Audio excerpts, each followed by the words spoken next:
مدحته القائلون ولا يحصي نعماءه العادون الذي لا يدركه بعد الهمم ولا يناله غوص الفتن والصلاة والسلام على خير خلقه وأشرف بريته الذي سمي في السماء بأحمد وفي الأراضين بأبي القاسم محمد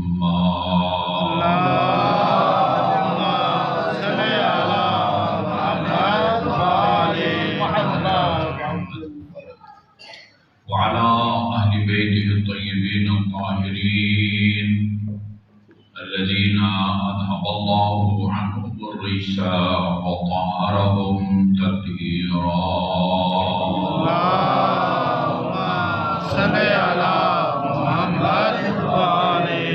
واللعن الأبدي على أعدائهم أجمعين. أما بعد فمن كلام له صلى الله عليه وآله وسلم من أخلص لله 40 يوما جرت الحكمة من قلبه على لسانه. درود بھیجئے محمد و آل محمد. اللہم صلی علی محمد و آل محمد. رسول خدا صلی اللہ علیہ وسلم کا فرمان ہے کہ آسمان کے جو فرشتے دنیا بھر میں برسنے والی بارش کے قطروں کو گنتے ہیں، گن سکتے ہیں، وہ محمد اور آل محمد پر صلوات کا اجر اور اس کا ثواب نہیں لکھ سکتے.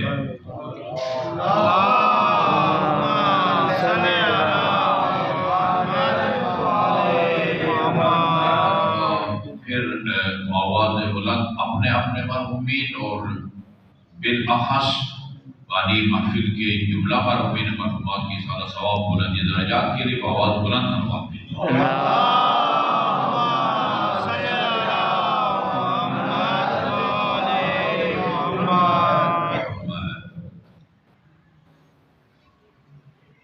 رسول خدا صلی اللہ علیہ وسلم کا فرمان ہے ایاکم و خضراء الدمن. دمن یہ کوڑا کا جو ڈھیر ہے اس کو کہتے ہیں. ایاکم و خضراء الدمن، یہ کوڑے کے اوپر اگر کوئی سبزی ہے یا پھول تو اس سے بچو، اس کو استعمال نہ کرو، اس کو نہ اٹھاؤ، نہ اس کو پھول کے طور پر استعمال کرو اگر کوئی پھول ہے، نہ اس کو سبزی کے طور پر استعمال کرو اگر کوئی سبزی ہے، پالک ہے، گوبھی ہے. اچھا، لوگ اجمالی طور پر یہ سمجھے کہ یقیناً آن حضرت کا مطلب یہ نہیں ہے کہ گھوڑے کے اوپر اگر کوئی پھول ہے یا سبزی ہے اس کو نہ پھول کے طور پر استعمال کرو نہ سبزی کے طور پر. کوئی عقل مند آدمی یہ کام نہیں کرتا. آپ سے اس کی وضاحت طلب کی گئی. وما خضراء الدمن یا رسول اللہ، یہ آپ کس کی طرف اشارہ فرما رہے ہیں؟ یہ کیا اشارہ کنایہ فرما رہے ہیں؟ گھوڑے کے اوپر جو پھول یا سبزی اگے اس کو استعمال نہ کرو. فرمایا المرأة الحسنہ فی منبت السوء. یہ ان لوگوں کے لیے ایک بہت اہم ہدایت ہے جو اپنے بیٹوں کے لیے کسی رشتے کی تلاش میں ہوتے ہیں. بیٹی کے لیے رشتے کی تلاش میں کوئی ہوتا ہے یا بیٹی کے لیے رشتے کی تلاش میں ہوتا ہے، بیٹے کے لیے لڑکے کی تلاش میں ہوتا ہے، بیٹے کے لیے کسی مناسب لڑکے کی تلاش میں ہوتا ہے. یہ دونوں کے لیے ہے، دونوں کے لیے. فرمایا المرأة الحسنہ فی منبت السوء، گھوڑے کے اوپر جو اگی ہوئی یا نکلی ہوئی سبزی یا پھول ہے اس سے میرا اشارہ ایک بد کردار گھرانے کی خوبصورت لڑکی ہے. صرف اس کے حسن جمال کو معیار نہ بناؤ، اس لیے کہ یہ ماں کی جو طبیعت ہے یا اس کا مزاج ہے وہ دودھ کے ذریعے اولاد تک سرایت کرتا ہے۔ یہ رسول خدا کا فرمان ہے۔ امیر المومنین علیہ السلام نے فرمایا اگر آپ اپنی اولاد کو، بیٹا کو یا بیٹی کو، فرض کیجیے خدا نہ خواستہ کسی کا ولادت ہوئی ہے، بیٹا ہوا یا بیٹی ہوئی ہے، وہ ولادت کے بعد اس کی والدہ کا انتقال ہو گیا ہے اور بچے کو یا بچی کو دودھ پلانے کے لیے کسی خاتون کی ضرورت پڑے۔ کوئی خاتون ہوتا ہے دنیا میں، وہ ایک خاتون کا بیٹا فوت ہو گیا ہے، کسی بیٹے کی ماں فوت ہو گئی ہے، تو جس کی ماں فوت ہو گئی ہے اس کو وہ ماں دودھ پلاتی ہے جس کی اولاد فوت ہو گئی ہو۔ تو نبی وہ فرماتے ہیں ہر کس و ناقص کو، ہر خاتون کا دودھ اپنے اولاد کو، بیٹا یا بیٹی کو مت پلاؤ۔ ایاکا والمرأۃ الحمقا، خبردار کبھی بھی اپنے اولاد کو، بیٹا یا بیٹی کو بھولی بھالی یا بیوقوف خاتون کا دودھ مت پلاؤ۔ کیوں؟ اس لیے کہ یہ دودھ کے ذریعے جو ہے نا یہ ماں کی ذہنیت، اس کی ذہانت یا اس کا جو ہے نا وہ بھولا پن یہ اولاد تک سرایت کر جاتا ہے۔ بہت ساری عادتیں، کمالات کہیں یا خامیاں یا کمزوریاں ماں باپ کے ذریعے اولاد تک منتقل ہوتی ہیں۔ اسی لیے بیٹی کے لیے کسی رشتے کی تلاش کرنا ہو تو ادھر بھی اس چیز کا خیال رکھا جائے، اور اگر بیٹے کے لیے کسی خاتون کا انتخاب کرنا ہو ادھر بھی اس چیز کا خیال رکھا جائے۔ آپ سب کو معلوم ہے اور یاد ہے جب امیر المومنین نے وہ خاتون نے وہ جنت کے بعد وہ جناب وہ شادی کا ارادہ فرمایا، جناب عقیل سے فرمایا کہ آپ عرب خاندانوں میں سے کسی ایسی خاندان سے میرے لیے خاتون کا انتخاب کریں جو شجاع ہو، بہادر ہو اور غیرت مند ہو۔ اللہ تعالیٰ مجھے اس سے ایک ایسا بیٹا، علی خود شجاع بھی ہے، بہادر بھی ہے، غیرت مند بھی ہے، رسول خدا کے بعد انسان کامل ہے،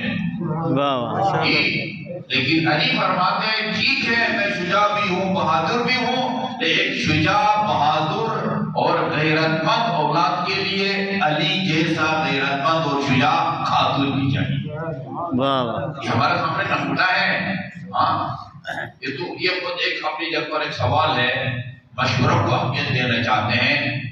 کوئی یہ نہیں کہہ سکتا کہ جناب عقیل کے معلومات وہ حضرت علی سے زیادہ تھے۔ یہ ٹھیک ہے، عمر میں سب سے چھوٹے تھے، امیر مومنین عمر میں سب سے چھوٹے تھے، لیکن نہ طالب کو خدا نے امام بنایا ہے، نہ امیر کو بنایا ہے، جعفر کو بنایا ہے۔ چاروں بھائی طالب، جعفر، عقیل اور علی علیہ السلام، ان چاروں میں 10 سال کا فاصلہ تھا۔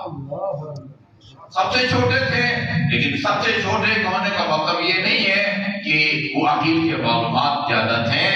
مشورے کی اہمیت کو اہمیت دینے کے لیے وہ بھی بڑی تفصیل ہے، بہت مفصل طولانی روایت ہے کہ کس طرح جو آپ نے کاشتکاری کی اور پھر جناب ام البنین کا انتخاب ہوا، اور اللہ تعالیٰ نے ام البنین سے حضرت عباس جیسا باوفا فرزند عطا فرمایا جو امیر المومنین کی توقعات پر پورا اترے۔ ایک درود بھیجا نا محمد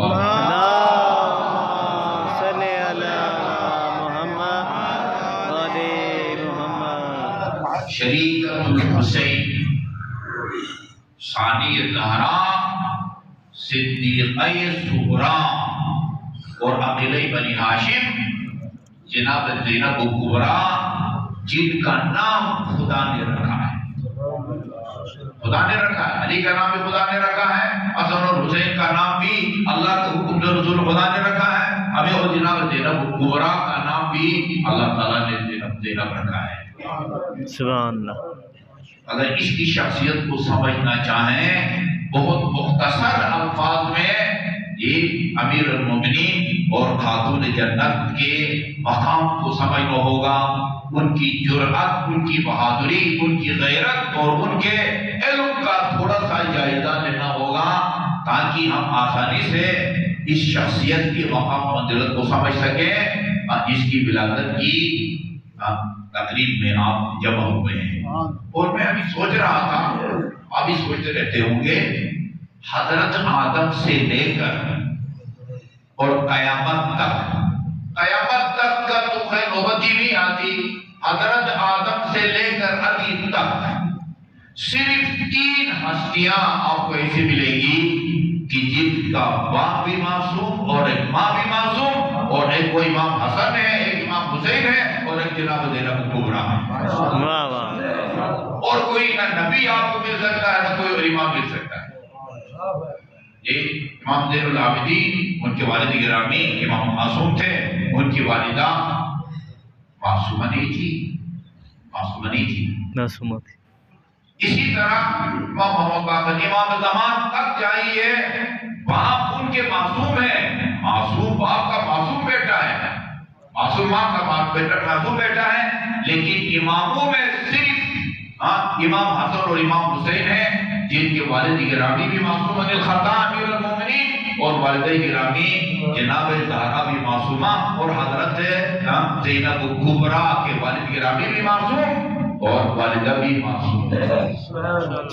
آئندہ تو نہ کسی نے امام نبی بن کے آنا ہے، نہ کسی نے آخری امام بھی دنیا میں آ چکے، آخری نبی بھی دنیا میں آ چکے، نہ آج کے بعد کوئی ایسی ہستی پیدا ہوگی جس کے والدین معصوم الخطا ہوں، اور نہ اس سے پہلے کوئی ہستی دنیا میں آئی ہے جس کے والدین معصوم الخطا ہوں، سوائے حسنین علیہ السلام اور صدیقہ صغریٰ جناب زینب کبریٰ کے۔ بلندر صلوات اللہم صلی علی محمد وآل محمد۔ 2 روایتیں میں نے آج کو آپ کو سنانی ہے۔ ایک روایت یہ ہے جو میں نے وہ ابتدائی کلام میں عرض کیا ہے، اس میں رسول خدا نے فرمایا من اخلص للہ 40 یوما یا صباحا جرت الحکمت من قلبہ علی لسانہ، جو آدمی 40 دن تک خالصتا للہ اللہ تعالیٰ کی عبادت کرے، اس کی عبادت میں غیر خدا کی شرکت کا شائبہ تک جو ہے نا وہ نہ ہو، بڑا مشکل کام ہوتا ہے۔ جرت الحکمت، اس کا کیا نتیجہ نکلتا ہے یا اس کا کیا صلہ دیتا ہے اللہ تعالیٰ اس بندے کو؟ یعنی عام طور پر علم حاصل کرنے کی جو ذرائع ہیں اس دنیا میں، اللہ جب ہم اس دنیا میں آتے ہیں تو خالی ذہن کے ساتھ آتے ہیں نا، واللہ اخرجکم من بطون امہاتکم لا تعلمون شیئا، اللہ تعالیٰ نے تمہیں جب وہ رحم مادر سے ماں کے پیٹ سے نکالا، لا تعلمون شیئا، یہ عام لوگوں کی بات ہو رہی ہے، عام لوگوں کی، تمام انسانوں کی بات نہیں ہو رہی ہے۔ امام زمان اہل سنت کے سب سے اول کے صوفی مولا جامی کے مطابق امام زمان رضی اللہ تعالیٰ فضل شریف نے وہ ولادت سے پہلے قرآنی آیات کی سوروں کی تلاوت کی، جن کو جناب حکیمہ امام حسن عسکری کی پھوپھی نے اپنے کانوں سے سنا۔ سبحان اللہ، عام آدمی کی بات کر رہے ہیں، عام آدمی جو اس دنیا میں آتا ہے، اخرجکم من بطون امہاتکم لا تعلمون شیئا، تم کچھ نہیں جانتے تھے، پھر اللہ تعالیٰ نے حصول علم کے لیے تمہیں اوزار دیے، فجعل لکم السمع والابصار والافئدہ، پھر خدا نے تمہیں آنکھیں دی، کان دیے، دل دیا، کان کے ذریعے اساتذہ سے سنتے ہیں، سن کے پہاڑ یاد کرتے ہیں، یاد کرتے ہیں، بھی یاد کرتے ہیں، پھر آگے قرآن پڑھتے ہیں، حدیث پڑھتے ہیں، ڈاکٹر بنتا ہے، انجینئر بنتا ہے، پائلٹ بنتا ہے، کانوں سے لیکچر سن کے اور ان آنکھوں سے عبارتوں کو پڑھ کے بندہ عالم بنتا ہے، اور ان چیزوں کو دل میں یاد رکھتا ہے نا، یہ باہر سے علوم اندر کی طرف جاتے ہیں. توجہ فرمائیے. عام نظام قدرت یہ ہے کہ علم باہر سے کان کے ذریعے استاد سے سن کے یہ آنکھ کے ذریعے کتاب کا مطالعہ کر کے وہ علم کو باہر سے اندر کی طرف منتقل کرتا ہے بندہ. دل پھر اس کو محفوظ رکھتا ہے. لیکن من اصبح للہ 40 صباحا, جو 40 دن خالصتاً للہ جی 1% سے کم بھی غیر خدا کی رضامندی جب اس کا خیال نہ ہو, اس کا علم باہر سے نہیں آتا.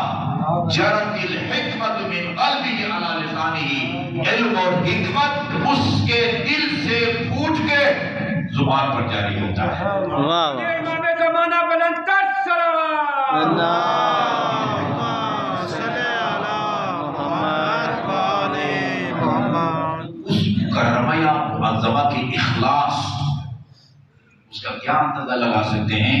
یہ میرے پاس کتاب ہے, پتہ نہیں آج ہو سکتا ہے 100 سال پہلے چھپی ہے. کب چھپی ہے؟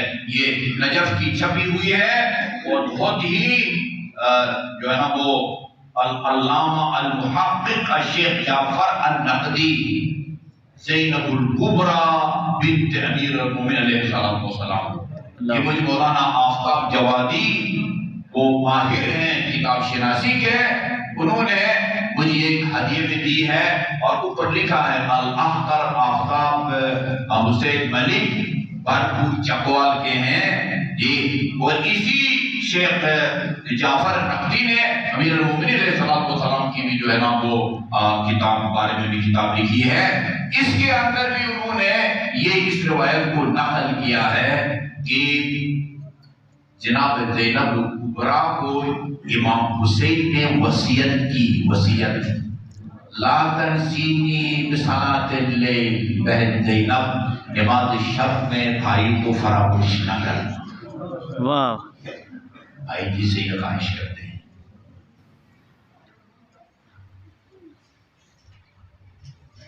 یہ امام نہیں ہے جناب زینب کبریٰ, امام نہیں ہے اور اس طرح معصوم بھی نہیں ہے جس طرح حضرت زہرا معصومہ تھی. آیت تطہیر میں وہ شامل تھے خاتون جنت, یا 14 معصومین معصومیہ انبیاء, اس طرح نہیں ہے. لیکن بہت ساری ہستیاں ایسی ہیں کہ جن کو ہم قرآن کی زبان میں معصوم نہیں کہہ سکتے, لیکن یہ ضرور کہہ سکتے ہیں کہ ان سے نہ کوئی گناہ کبیرہ سرزد ہوا ہے نہ کوئی گناہ صغیرہ سرزد ہوا ہے. بے شک کیا حضرت عباس رمضان ہیں, حضرت علی اکبر ہیں, معصوم نہیں ہے, امام نہیں ہے. لیکن کن الفاظ میں رسول خدا نے وہ تعارف کرایا ہے, سید الشہداء نے فرمایا اللہم اشہد علی ہؤلاء القوم. معصوم یقیناً نہیں ہے حضرت علی اکبر, نہ وہ امام ہے, لیکن اشیاء کی طرف روانہ کرتے ہوئے کیا فرمایا تھا, اللہم اشہد علی ہؤلاء القوم, خدایا تو گواہ رہنا, لقد برز الیہم غلام, ان کی طرف اب میرا وہ جوان جا رہا ہے, اشبہ الناس برسول اللہ خلقا و خلقا و منطقا, شکل و صورت میں بھی اخلاق میں بھی تیرے رسول کا مشابہ ہے. اصلاً بہت سارے علماء کہتے ہیں کہ اس سے جو ہے نا عصمت ظاہر ہوتی ہے. اشبہ الناس خلقا, اخلاق کردار کا نام ہے. اشبہ الناس برسول اللہ خلقا و خلقا و منطقا. یہ بی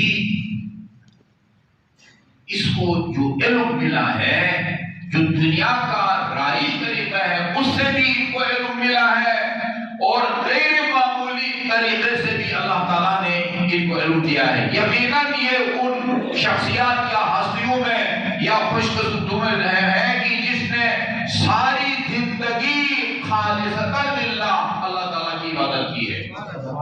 جو 40 دن اللہ تعالیٰ کی عبادت کرے, رسول خدا فرماتے ہیں کہ اس کا علم باہر سے اندر نہیں جاتا, دل سے علم اور حکمت کے چشمے پھوٹتے ہیں اور زبان پر جو ہے نا وہ جاری ہوتے ہیں.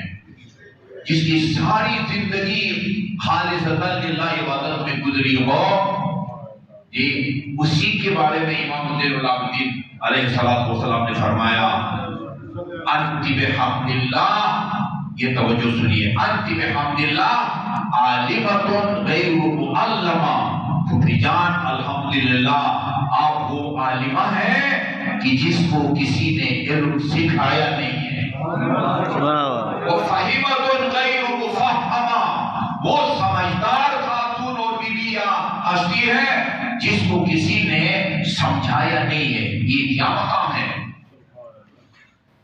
یہ عام دنیا کا حصول علم کا رائج طریقہ نہیں ہے۔ حصول علم کا رائج طریقہ میں نے عرض کیا، استاد کے پاس جاتے ہیں، استاد آپ کو علی بے سے ورٹو سے جو ہے نا وہ پڑھانا شروع کر دیتا ہے اور اپنی صلاحیت کے مطابق جو ہے نا وہ آپ علم حاصل کرتے ہیں، لیکن خدا جس کو کوئی مقام دینا چاہتا ہے، جی امامت کا منصب ہے، وہ پھر اس کا حصول علم کا ذریعہ وہ ہے۔ یہ جملہ امیر المومنین کا نوٹ کریں، فرمایا کلو عالم غیرہ متعلم، اس دنیا میں خدا کے علاوہ جو بھی عالم ہے نا، آپ بھی کچھ نہ کچھ علم رکھتے ہیں، رسول خدا بھی عالم ہیں، ہم بھی وہ اپنی حیثیت کے مطابق کچھ معلومات رکھتے ہیں، علی بے جانتے ہیں، رسول خدا بھی جانتے تھے، وہ بھی عالم تھے، ہم بھی عالم ہیں، لیکن ہمارا معلم اور ہے، رسول خدا کا معلم اور ربی زدنی علما، وہ رسول خدا فرماتے ہیں ربی زدنی علما، میرے علم میں اضافہ فرما، وعلمک ما لم تعلم، اللہ فرماتا ہے جو آپ نہیں جانتے تھے ہم نے آپ کو سکھایا، آپ کو اللہ تعالیٰ نے تعلیم دی۔ لیکن ایک خدا کی ذات ہے جو عالم ہے، متعلم نہیں ہے، وہ عین علم ہے۔ یہ مکتب اہل بیت کا پورا امتیاز ہے کہ خدا عین علم ہے، خدا عین قدرت ہے اور خدا عین حیات ہے۔ امیر المومنین کا بھی فرمان ہے، امام جعفر صادق کا بھی فرمان ہے، ہم سب جتنے بھی عالم ہیں نا علم کی وجہ سے عالم ہیں، ہم تھے ہمارے پاس علم نہیں تھا ہم عالم نہیں کہلاتے تھے، ہم تھے ہم میں بولنے کی چلنے کی قدرت نہیں تھی، پھر کھایا پیا طاقت آ گئی، بولنے کی طاقت آ گئی، چلنے پھرنے کی لڑنے پھرنے کی طاقت آ گئی۔ یہ عالم ہم لوگ عالم ہیں تو قدرت کی وجہ سے، عالم ہیں تو علم کی وجہ سے، حی اور حیات ہے اب زندگی کی وجہ سے جو ہے نا وہ زندہ ہے، لیکن خدا علم کی وجہ سے عالم، قدرت کی وجہ سے قادر، حیات کی وجہ سے حی نہیں ہے، وہ عین علم ہے، وہ عین قدرت ہے اور وہ عین حیات ہے، اللہ عین حیات ہے۔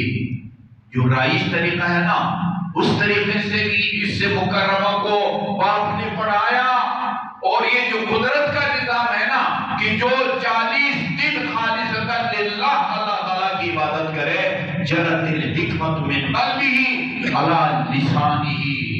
اب امام جب بہتر جانتے ہیں یا بیوی بہتر جانتی ہے، فرماتے ہیں انت عالمۃ غیر معلمہ، آپ عالمہ ہیں لیکن آپ کو کسی نے علم سکھایا نہیں ہے، سکھایا نہیں، غیر معلمہ، معلم سکھانے والا اور معلم جس کو سکھایا گیا ہو، ٹھیک ہے نا جی۔ فہیمۃ غیر مفہمہ، فہیمہ سمجھدار، بہت سمجھدار، مفہمہ جس کو سمجھایا گیا ہو، اب سمجھدار تو ہے لیکن کسی نے آپ کو سمجھایا نہیں ہے۔ یہ امام زین العابدین علیہ السلام کے الفاظ ہیں۔ دوسری حدیث جو عن حضرت کی ہے بلکہ حدیث قدسی ہے، حدیث قدسی، حدیث قدسی میں ہے لا یزال عبدی المؤمن یتقرب الی بالنوافل۔ یہ کسی نبی کی بات نہیں ہو رہی ہے، کسی امام معصوم کی بات نہیں ہو رہی ہے، کوئی بھی صاحب توفیق اور بندہ خدا، لا یزال عبدی المؤمن یتقرب الی بالنوافل، میرا بندہ مومن نوافل کے ذریعے میرا قرب حاصل کرتا ہے۔ واجبات کے علاوہ امام حسن عسکری کے فرمان کے مطابق مومن کی نشانی 24 گھنٹے میں 51 رکعت نماز پڑھنی ہے، خاک پر سجدہ کرنا ہے، دائیں ہاتھ میں جو ہے نا وہ انگوٹھی پہننا ہے جی، اور کوئی بھی نماز ہو، صبح کی ہو، ظہر کی ہو، عصر کوئی ہو، بسم اللہ کو اونچی آواز سے پڑھنا ہے، اور کیا کرنا ہے؟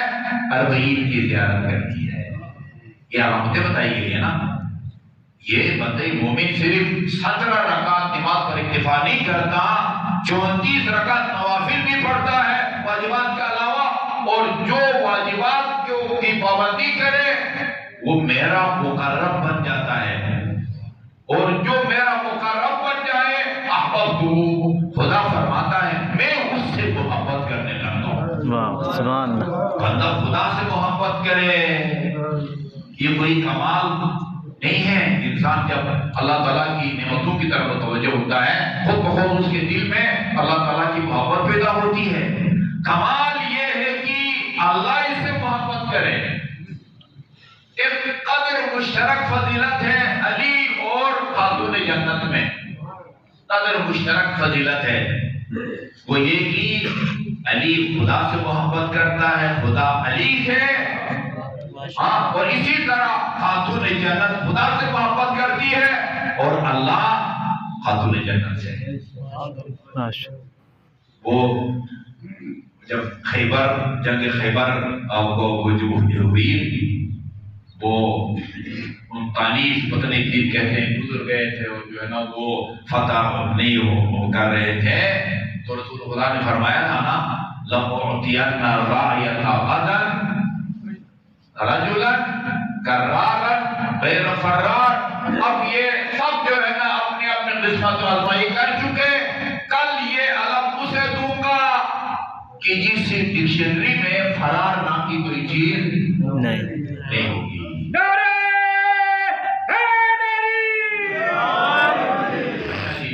آگے ہے یحب اللہ و رسولہ، وہ خدا و رسول سے محبت کرتا ہوگا، اور یحب اللہ و رسولہ، خدا و رسول سے محبت کریں گے، اور یہ خدا و رسول سے محبت کرے گا۔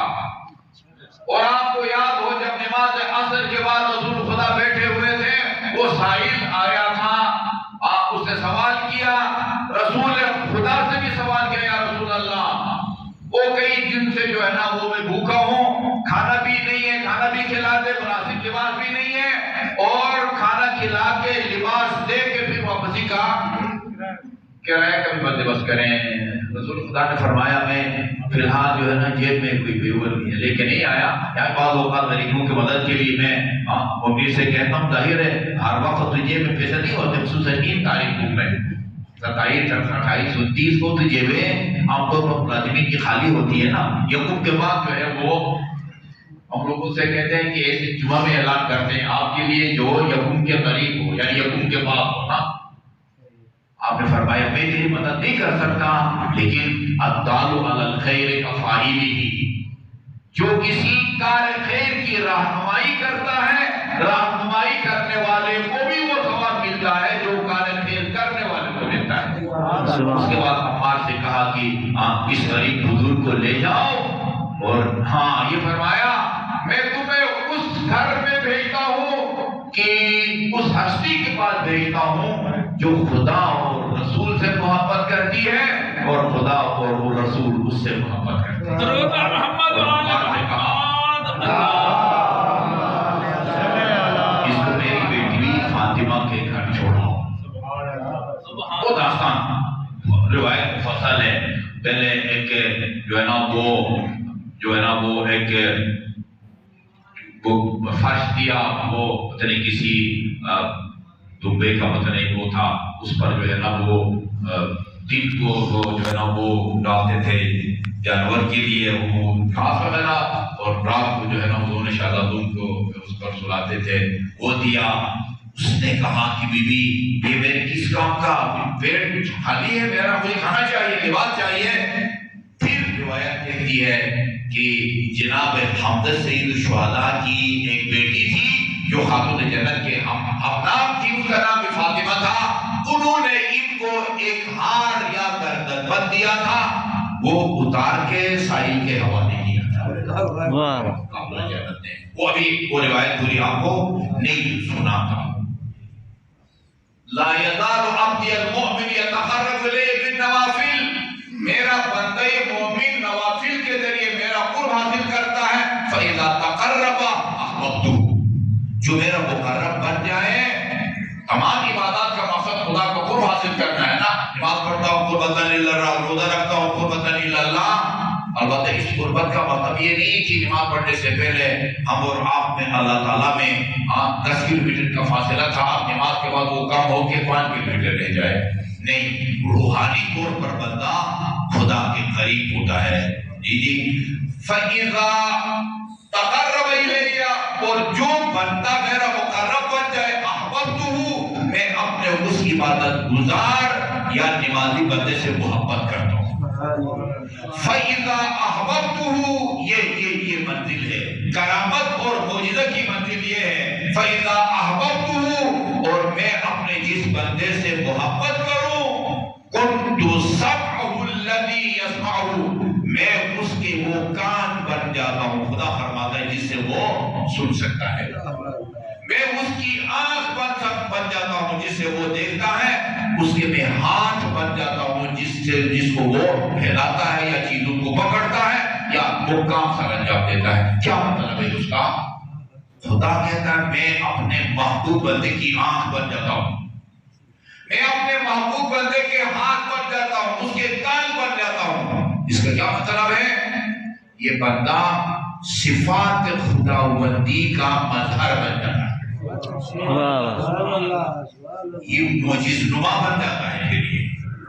اس کے ہاتھ سے معجزے ظاہر ہوتے ہیں.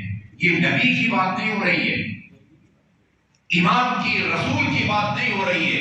کوئی بھی بندہ نوافل کے ذریعے خدا کا قرب حاصل کرے، خدا فرماتا ہے اس کے ہاتھ بن جاتا ہوں. اور اگر وہ ہستی معصوم الخطا ہے، 24 گھنٹے میں 1000 رکعت میرے نبی علیہ السلام پڑھتے تھے.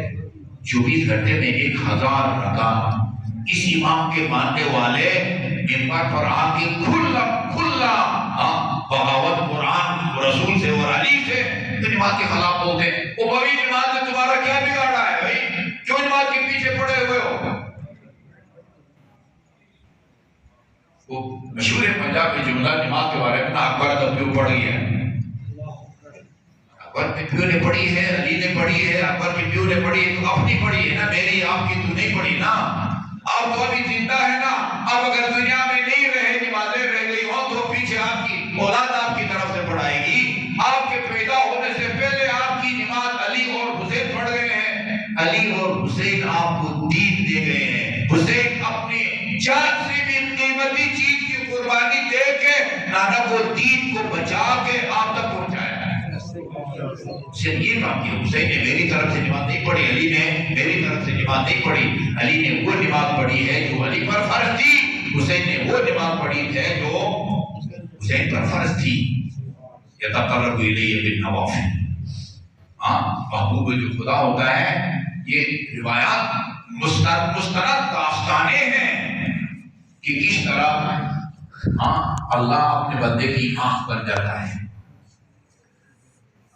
صرف ایک کرامت یا معجزہ جناب زینب کبریٰ کا میں آپ کی خدمت میں عرض کرتا ہوں، اور انہیں کو ہم سب اپنی حاجتوں کے لحاظ وسیلہ بناتے ہیں. خصوصاً بانی محفل کی شرعی حاجات کی بجاوری، ان کی اور ان کی اولاد کی دنیا اور آخرت دونوں کی سعادت کے لیے اسی مکرمہ کو ہم وسیلہ بناتے ہیں. اور یہ کرامت یا معجزات خدمت میں عرض کرتا ہوں، نظر سے گزری تھی لیکن پہلی دفعہ یہ میں آپ کو سنانے لگا ہوں. ایک مرتبہ آواز بلند خود دیکھیے محمد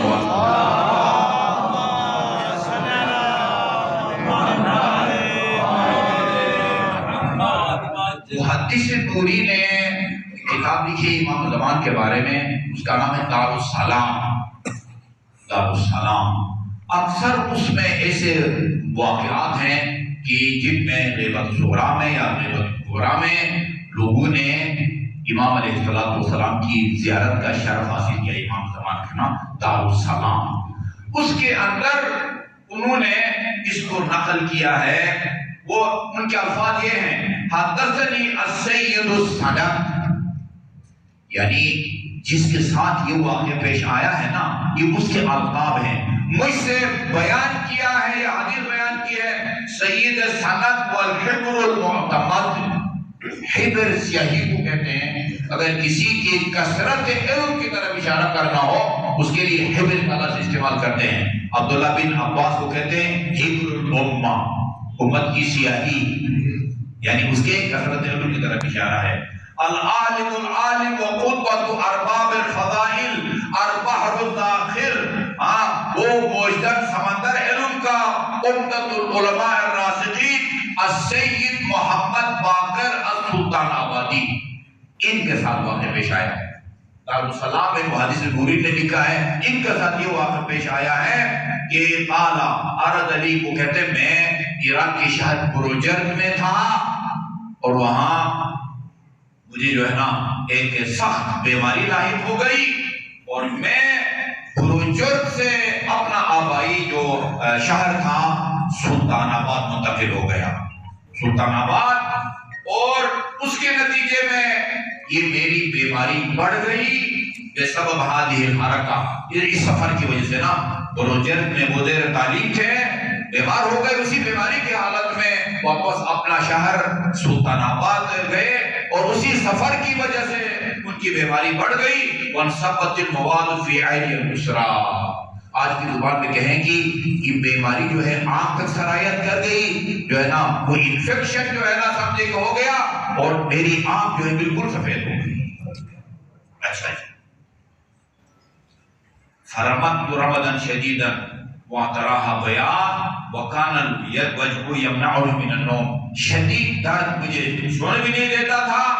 فاحضر والدی اطباء البلد للعلاج، میرے والد گرامی نے شہر کے ماہر جو ڈاکٹر تھے نا، آج کی زبان میں آئی اسپیشلسٹ، ان کو گھر بلایا اور ولما رأوا حالتی، جب ڈاکٹر نے میری حالت کو دیکھا، قال احدهم، ایک نے کہا کہ 6 مہینہ جو ہے مسلسل اس کو دوائی لینی پڑے گی، 6 مہینہ یا دوائی لینی پڑے گی، پینی پڑے گی، لکھا ہوا پینی پڑے گی، اس کا مطلب ہی کوئی شربت یا سیرپ دیتے ہوں گے، لینی پڑے گی۔ اور کسی نے کہا کہ 40 دن مسلسل لینی پڑے گی۔ فضاق صدری، اس سے میرا سینہ تنگ ہو گیا، چونکہ بہت جو ہے وہ دوائی میں کھا چکا تھا۔ اچھا جی، وکان علی اخ صالح تقی، میرے ایک نہایت نیک اور متقی بھائی تھے، وہ ادبات مقدسات کی زیارت کے لیے جا رہے تھے، سید الشہداء کی زیارت کے لیے جا رہے تھے جی ہاں، اور زیارت سادات البریہ، خدا کی مخلوق کے سردار جو ہستیاں ہیں نا ان کی زیارت کے لیے جا رہے تھے۔ الفاظ ہیں ان کی لیے پوری عبارت پڑھ رہا ہوں جی ہاں۔ فقلت له انا ايضا صاحبك للتشرف بتلك الاعطاب الطاهره، ان سے میں نے کہا بھی میں بھی آپ کے ساتھ چلتا ہوں، لعلی امسح عینی بالتراب الذي هو دواء لكل داء، تاکہ میں اپنی آنکھ ان عطبات مقدس سے بس کروں کہ جس میں اللہ تعالیٰ نے شفا رکھی ہے یا اور ویاتینی ببرکات یا شفا۔ فقال لی، میرے اس سے وہ صالح اور متقی دوست نے کہا کہ کیف تطیق الحرکت مع هذا الارض العزال، مرض العزال، عزال لا علاج بیماری کو کہتے ہیں، بھئی اس کی لا علاج بیماری میں مبتلا ہو تو تم میرے ساتھ کس طرح سفر کر سکو گے؟ جی ہاں، علماء بلغ الاتفاق، اچھا جب ڈاکٹروں کو پتہ چلا کہ بھئی میں نے اس کے ساتھ زیارت پر جانے کا یہ پروگرام بنا لیا ہے اس آنکھ کی بیماری کے ساتھ، تو انہوں نے بالاتفاق کہا کہ اگر اس بیماری کے ساتھ یہ سفر پر نکلتا ہے یا پہلی منزل پہ یا دوسری منزل پر اس کی آنکھ مکمل ضائع ہو جائے گی۔ ڈاکٹروں نے بالاتفاق کہا کہ اس کی آنکھ جو ہے وہ ظاہر ہو جائے گی۔ یا وکان هناک رجل من الاخیار، وہاں ایک نیک آدمی تھا، اس نے جب اس واقعہ کو سنا فحرضنی علی الزیارہ، اس نے میری حوصلہ افزائی کی اور کہا کہ لا یوجد لک شفاء الا خلفاء اللہ وحججہ، تمہاری شفا جو ہے نا انہیں خدا کے حجتوں کے پاس ہے. تمہاری شفا خدا کے حجتوں کے پاس ہے. فَإِنِّي كُنْتُ مُبْتَلَىٰ بِوَجْعِ الْقَلْبِ، وہ خود کہتا ہے مجھے دل کی شکایت تھی، میں ہارٹ کا مریض تھا 9 سال تک. وَقَدْ قَلَّتِ الْأَطِبَاءُ مِنْ تَدَاوِيهِ، ڈاکٹر علاج سے عاجز آ گئے تھے. فَزُرْتُ أَبَا عَبْدِ اللَّهِ الْحُسَيْنِ، میں امام حسین علیہ السلام کی زیارت کے لیے گیا. فَشَفَانِي بِحَمْدِ اللَّهِ، اللہ تعالیٰ نے ان کی برکت سے مجھے شفا دی ہے. من غیر تعب مشقہ، اور بغیر کسی جو ہے نا وہ مشقت و تکلیف کے. فَلَا تَلْتَفِتْ إِلَىٰ خَرَافَاتِ الْأَطِبَاءِ، یہ ڈاکٹروں کی جو خرافات ہیں ان کی طرف توجہ نہ دو. اور دوسری منزل پر جو ہے نا پوری آنکھ ضائع ہو جائے گی، پہلی منزل پر ضائع ہو جائے گی. وہ اللہ کا نام لے کے جو ہے نا چلو وَامْضِ إِلَى الدِّيَانَةِ. اچھا جی، متوکل علی اللہ، خدا پر توکل کر کے اور بھروسہ کر کے جو ہے نا وہ زیارت کے لیے روانہ ہو جاؤ. فَعَزَمْتُ بِالْوَقْتِ عَلَى السَّفَرِ، میں نے فوری طور پر اپنے طور پر جو ہے نا پکا پروگرام بنا لیا کہ اب میں نے ابھی اس کاروبار کے ساتھ زیارت کے لیے جانا ہے. فَلَمَّا كُنَّا فِي الْمَنْزِلِ الثَّانِي مِنْ سَفَرِنَا،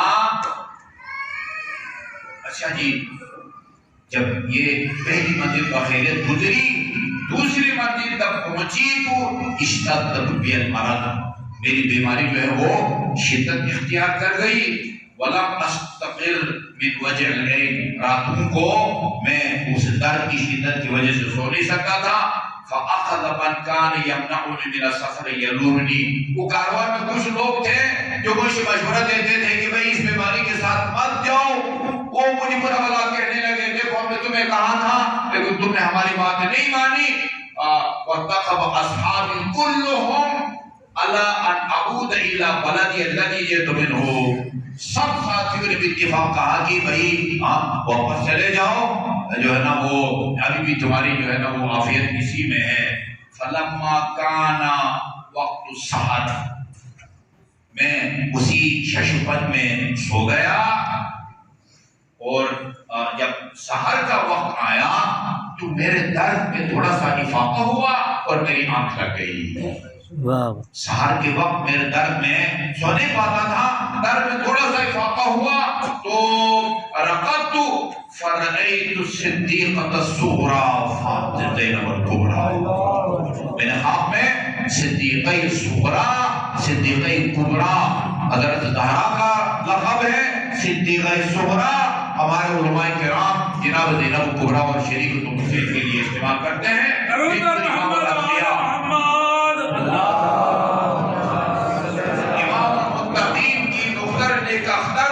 اب ان کو میں نے خواب میں دیکھا، علی ہے یا فدخلت علیہ، جس کمرے میں یا حجرے میں میں لیٹا ہوا تھا، تشریف لائی. وَأَخَذَتْ بِطَرْفَةِ مَقْنَعَةٍ كَانَتْ عَلَى رَاسِهَا، اور جو چادر یا ردا وہ آپ کے بدن پر تھی.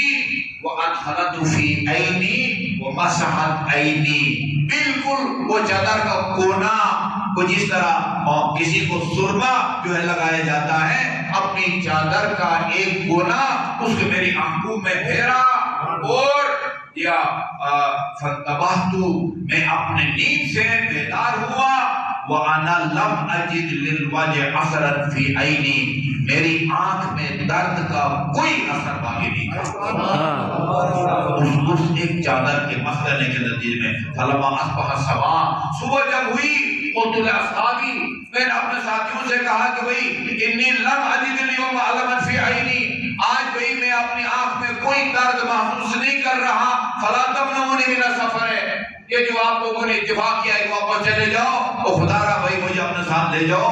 اچھا وہ کہتے ہیں کہ میں نے نا وہ ایک کپڑا ڈالا ہوا تھا نا، آنکھ جس میں تکلیف تھی، آپریشن وغیرہ ہوتا ہے تو ایک سبز رنگ کا کپڑا ڈالا جاتا ہے نا، وہ ڈالا ہوا تھا. جیا فما تیقنوا، ان کو اعتبار نہیں آیا، انہوں نے یقین نہیں کیا کہ میرا درد ٹھیک ہو، کراہتا تھا بیچارہ نا. اچھا جی فحلفت له، اچھا مجبور ہو کہ میں نے قسم بھی کہی، یا خدا کی قسم جو ہے نا وہ میری آنکھ بالکل ٹھیک ہوئی، مجھے کوئی درد نہیں ہے. فلما اخذنا فی السیر، اور جب ہم آگے سفر کے لیے روانہ ہوئے، فرفعت المندیل الذی کان علی عین المریضہ، وہ کپڑا میں نے اٹھایا جو میری جو ہے نا وہ اسی بیمار آنکھ جو ہے نا یا جو اوپر ڈالا ہوا تھا، وَنَظَرْتُ إِلَى الْبَيْدَاءِ وَإِلَى الْجِبَالِ، میں نے صحرا کو دیکھا اور پہاڑوں کو دیکھا، فَلَمْ أَرَ فَرْقًا بَيْنَ عَيْنِيَ الْيُمْنَى وَالْيُسْرَى، وہ میں نے اپنی دائیں آنکھ اور بائیں آنکھ میں کوئی فرق محسوس نہیں کیا۔ یہ بائیں ہاتھ میں ہے، اس کی بائیں ہاتھ میں ہے۔ جناب زینب کبریٰ بلند تر صلوات۔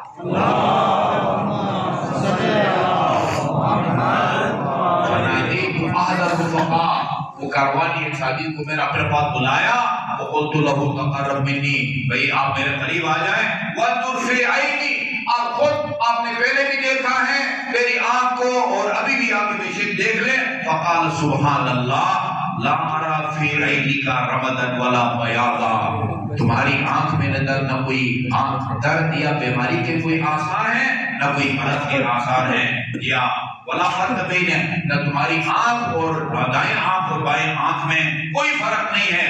فوقفت ونادیت الزائرین جمیعا، تمام زواروں کو بلایا اور ان کو اپنا یہ خواب بھی سنایا اور صدیقہ صغریٰ کی کرامت سے بھی ان کو آگاہ کیا۔